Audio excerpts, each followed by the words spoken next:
විද්‍යාවට ඔයා පාඩම් 35ක් ඉගෙන ගත්තට විභාගෙට අහන්නේ ඒ වගේ 120ක් විතරයි කියලා ඔයා දන්නවා. අවුරුදු දෙකක් තිස්සේ පාඩම් 35ක් අපි ඉගෙන ගත්තට විභාගෙදි තියෙන්නේ පැය 4යි. එතකොට මේ පැය 4ෙදී විද්‍යාව විෂය වාට පුළුවන්ද කියලා බලන්න මුළු සිලබස් එකෙන් 120ක් වගේ ප්‍රමාණයක් ඔයාගෙන් අහනවා. ඔයාට ඒ ටික පුළුවන් කියන්නේ ඉතුරු 180ත් යම් ප්‍රමාණයකට හෝ පුළුවන් කියන එකයි. කොහොමද අපි මේ 120 හොයාගන්නේ? ඒකට තියෙන ලේසිම ක්‍රමය තමයි පසුගිය ප්‍රශ්න පත්‍ර කරන එක. මෙන්න මේ සඳහා ඔයා අවුරුදු 10ක විතර ප්‍රශ්න පත්‍ර ටික ගන්න විද්‍යාවට අදාළ. ඒ කියන්නේ උදාහරණයක් විදිහට 2016 ඉඳන් 2025 වෙනකම්. ඔයාට නිකන් 10ක් වැඩි වගේ නම් අඩුම පේපර්ස් 7ක් 6ක්වත් ළඟ තියාගන්න. ඒ 6 අනිවාර්යෙන් කරන්න. අපි 10ක් කරන්න ගමු. 2016 පේපර් එක මුලින්ම ගන්න. අරගෙන ඒකේ පළවෙනි ව්‍යුහගත ප්‍රශ්නේ බලන්න.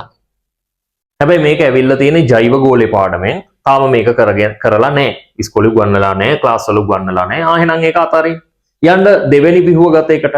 ඒක හැදිලා තියෙන්නේ ජීව විද්‍යාවේ.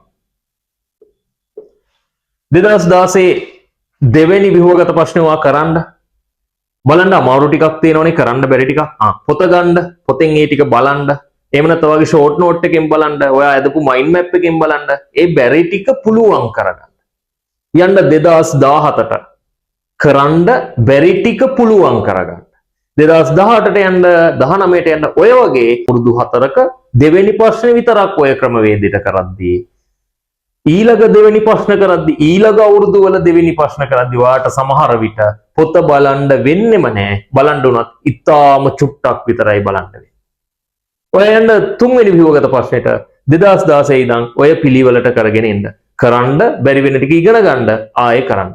හැබැයි ඒක හැදිලා තියෙන රසායන විද්‍යාවෙන්. ඔය රසායන විද්‍යාව භෞතික විද්‍යාව වගේ කොටස් වල ඒවේ මූලික සංකල්ප බේසික් ටික ඔයා දැනන් ඉන්න ඕනේ ඒවා කරන්න.